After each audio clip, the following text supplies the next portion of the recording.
Hello everybody, welcome back to Comedian MTG. Now I'm taking a new type of video today that hasn't really been done much in the cEDH community. Now I've been thinking about different ways to provide sources of analytical cEDH gameplay without having to basically go through the process of recording, editing a full game, and then being able to throw analytical gameplay on top of that. So the solution I came up with was to feature amazing channels like Play to Win, and for me to react to these videos and basically go through my thought process as I'm watching these games, go through what I would think as an individual as each of the players in the game, and sort of break it down from there, and basically try and point out really good decision making from players or areas where I think this could be improved.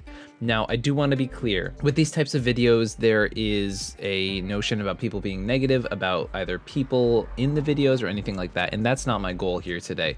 My goal here today is to strictly analyze the gameplay that I'm watching, and if things come up about a decision being made, that's not a reflection on the players that happen to be playing in that game. Now, I know personally I consider myself a very seasoned cEDH player, but I make very ridiculous mistakes all the time, like trying to go for an Underworld Breach into a Draenith Magistrate and things like that. So when I'm making these criticisms, it's of the plays in the games and never anything rude towards the players who are actually in the games. With all that out of the way, let's watch the video. All right, so this first video is actually, I think, one of Play to Win's earliest videos. It's what's the best 3-color commander in cEDH, and they actually picked a really interesting grouping of commanders here, and this was recorded in February 29th, 2020. You can see down below, it says that there, and it's just so interesting to see how much has changed over just a single year as far as like insane cEDH printings.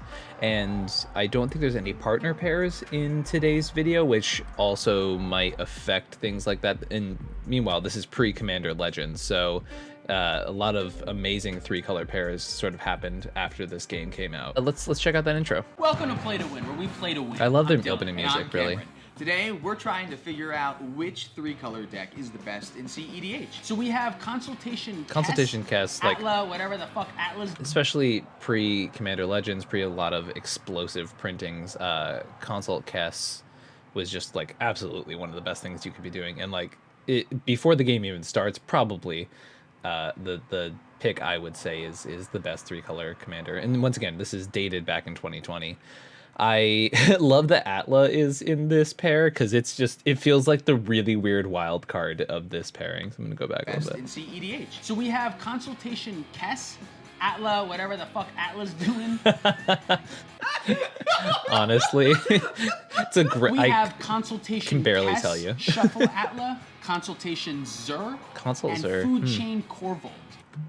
Oh my god. So like even just seeing Food Chain Corvold, right? That's such a it's now just 95% of players are just on Treasure Storm. And yeah, there are definitely people still playing the Food Chain variant. I actually played against one yesterday, but it's just so funny to see those. Now, if you're each of these players, I want to talk about like what you're expecting. If you're playing that Consult Kess list, you're probably just expecting to just grind out the game value-wise. Shuffle Atla is really the only stacks deck in this pod, so I'm very interested to see from that player's perspective, getting down stacks as early as possible. But once again, it stacks against more of a mid-range grind. So interesting to see Zur at this point. I think Zur is, even in 2020, like really out of favor in general, just because people tend to like see it as a large threat without it sort of having the results that it used to back when it was way higher above other cards. So if you're a Zur's perspective, I think you're just trying to grind out the game and like not look at as much of a threat as possible, or get out an early Zur, so that's not really an issue. And then the old Food Chain Corvold was a much grindier deck than we like recognize the Treasure Storm lists of as of today. So I'm kind of interested to see what that list does to sort of break out in a pod with a lot of really strong blue commanders and Atla. Food Chain Corvold. Begin. Yeah, that demands so much more intense nowadays. There begin. Wait, your mana confidence. Tap that for 1 green, losing 1 life. Has a Quirion Ranger. Has to. Interesting to see a Quirion Play Ranger as the Stomping first Grounds, play from Birds of these decks. Paradise. Pass the turn. Draw card. Command Tower. Cast Soul. Pass my turn. Wow. Tarnish Citadel. Cast a Survival of the Fittest. Pass your I love, okay, first of all, survival, obviously, major threat coming down the table so early. I love how slow these hands are in comparison to like what I've been seeing lately. Like fetch pass out of Zur is like I just don't know if that's ever a hand you keep, especially with such an explosive commander and explosive deck. So yeah, I definitely think if you're from Zur's perspective, you definitely want to mulligan more aggressively with something like that. Out of Korvold, a door can pass is fine. Out of Kess, turn 1 Soul Ring, hopefully into something really good on the second turn is actually really powerful. And it's interesting to see the Quirion Ranger come down turn 1, but I assume from Atla that the survival was really the payoff there. And a turn I'll sack this. I just want to point that out, that I can fetch for a blue-white land with my Arid Mesa because they do share that white color. Morphic Pool. Talisman of Dominance. Pass Yeah. So it's, Cast you know, a turn Carpet 3 Zur Flower, is fine. Flow land, go to my second main phase. fine Add is a better. black, cast the Demonic Tutor, and then pass the turn. Wow, so like that's really strong out of Korvold, right? So you're getting a Demonic Tutor, you're getting down even more ramp into your turn, and you still have an extra mana source in case you want to, I don't know, crack it for anything else. So funny seeing these pre-opposition agent games where people still held up their fetches.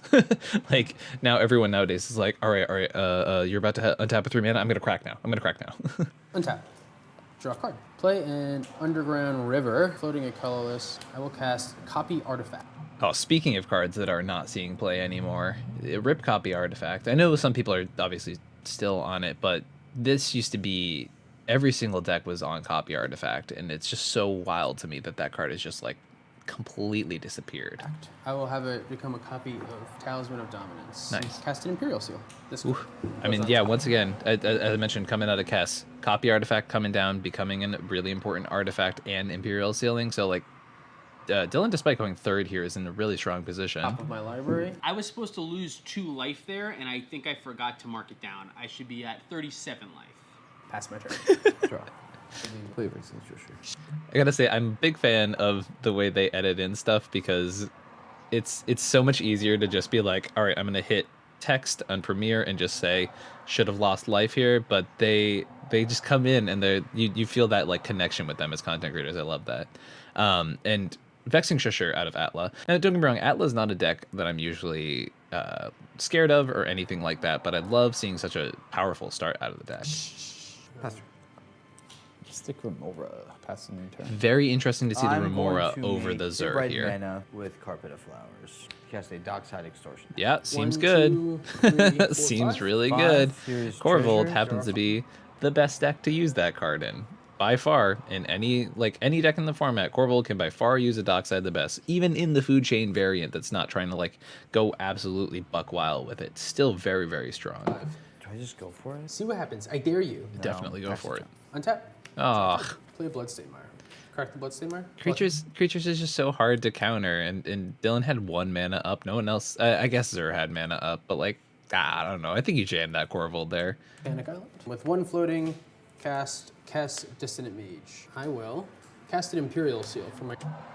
The strength of Kess right there. Imperial Seal, play Kess, Imperial Seal again. That's wild. Insanely powerful magic. graveyard. What do you pay for? I will not. I'm getting this card on top of my library and then passing my turn. I think that's right.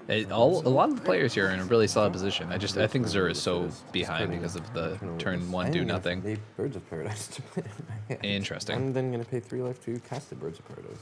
Ouch. So obviously Tyler's not in a great spot here just due to having to tutor for a Birds of Paradise. Clearly choked on mana, wants to play Atla. Interested to see Birds be the grab here and not something that can make more mana just due to how broken Quirion Ranger can be, but I'm also unsure. Yeah, so there's no forests, which definitely make the turn 1 Quirion a little rougher. Pass turn. I will Vampiric Tutor. Yeah, On tutor top, out of Zur. draw. It's really good. Oh shit, yeah. That's Toxic Deluge for free. Ah, That yeah. is on- See, I love that. Okay, so that's a really heads-up play right there. So you're Zur, right? You're playing this strategy of I have 1 creature that matters in my entire deck. On the field, there's a Kess, terrifying creature to have out. A Dockside, insanely terrifying. Multiple mana dorks, get him out of here. Vexing Shusher, and it like a wild threat. And then you just saw Tyler tutor for a Birds of Paradise, so you know you're taking him out of the game at this point. And Zur, a deck that is hurt really hard by stacks, seeing Atla at the table not being able to be hit with something like a Deafening Silence because Atla's just trying to recover. Really strong play here. I love that heads up, Deluge. Oh shit, yeah. That's intact.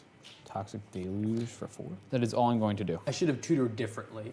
Ah, yeah, definitely rough when people Alright, go to tutor my around turn. that. Island, 1 island, sack, cast Corvold. I'm gonna sacrifice a treasure. God, Get a this is +1, just +1 the counter on Corvold thing, man. Corvold, So and gross. draw a card.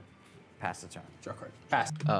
So that's really interesting, just playing or cracking one treasure there and passing. I feel like if you're going for that, if you want to crack the treasures and like keep going, I feel like you just use as many of them as possible. But that's me. Well, just use 1 green mana to discard Academy Rector to survive the fittest. Ooh, Let's Academy get a Rector, little powerful card. arms and take- Ugh, terrible place to be in. Like shocking yourself for 3 damage every turn just to try and get a dork on the field, or 4 damage actually because the confluence. Rough. 4 life to play a fucking Wild Isles. Excellent. Yeah, same Tyler, same. Cast a Limdual's Fault before the blue player can untap. Yeah. The issue is that that card sounds like it should be an artifact. Limdual's Vault. Yeah, really. It Limdual's should Vault. be an artifact. You know, I never tap, thought about that. That's so and funny. You can maybe like you It should be tap like- and you pay a life. Yeah. And you can look at the top 5 cards of your library. And I rearrange- can't stress enough. Love these guys. Limdual's Vault should be an artifact. It probably should be called like the Secrets of Limdual's Vault. You know what I mean? It's a land. That's what it is. The Secrets of Limdual's Vault is a land. No, Limdual's Vault is a land. Limdual's Vault. I don't know. Limdual's The Vault vault is a like land. Vault is like a metal thing. Vault, you know what I mean? Like Time Vault is an artifact. That's Okay, we're gonna skip Why? back to the So that game. we can have quality content. Wow. That's kind of... Limdu's Vault is by far one of the most miserable cards to resolve. Yeah, I'm just gonna pay no life to reorganize the top 5 cards of my library. I guess. Oh, that's pretty good. Time Twister. Cast Spell Pierce. Counters. I tried, Yeah. guys. Go ahead. And So really heads up play here by Nate. Just the fact that you see the Limdual's Vault come down, you really want to reset the players, and obviously the board wipe is a little rough, and time twistering into a pod like this isn't always gonna yield dividends, especially because Corvold can be very aggressive. But being able to take a knock off of Dylan, who was very clearly ahead here and immediately snapped off the top 5 pile, like it's good to try and reset, even though it doesn't work out here. Cast Spell Pierce. Counters. I tried, guys. Go ahead. end of your turn, I'm going to sacrifice a treasure for black. Counter on Corvold. Draw a card. Cast a Tainted Pact. So this is really interesting because now we see the reference to what I was talking about earlier in leaving the treasure open and not going for it during the main phase. And now we see that sort of come back. The Spell Pierce is out of Dylan's hand, which is nice. It's not going to stop this Tainted Pact here. So actually really heads up play if I can by waiting. That I will Spell Pierce. But of course, I another was Spell very Pierce. happy to see Nate blow that Spell Pierce right there. Covered Flowers still nets me 1 mana. Red mana. In the food chain deck, Lumberjack, obviously Tainted Pact is Mox very Diamonds, scary. Discarding Spire Guard. Go to combat. Attack. Orcish Dylan, Lumberjack's really Corvold. interesting with So Corvold because trigger, obviously have to not only sacrifice does it a make permanent. mana, but it I also am accelerates going you to out into sacrifice a different part of your treasure. game plan. Draw a card. 7 coming at you. Commander damage. Commander too. damage. Relevant. Love that Corvold is always just like that constant life threat at the table. Second main phase. Cast a Vexing Trisha. Pass the turn. Trisher, once again, coming down, being very scary, and I love that Cam realizes that Dylan is clearly the most ahead at the table and is taking care of that. Draw card. Take 1 damage. Colorless floating. Cast Jace. Wielder. of Interesting. Mysteries. No response. Response. No response. Take 1. Cast Demonic Consultation. So exact mana for the Jace and the Consult kind of makes sense. We saw 3 tutors out of cast, a very strong showing from that deck, and the 3 tutors lead to obviously setting up for a fantastic turn here with Jace and then heading into Consult. And the Spell Pierce was used on the Tainted Pact, which probably felt like a necessary target at the time, unfortunately. There's some argument to say, like, watch out for the food chain itself.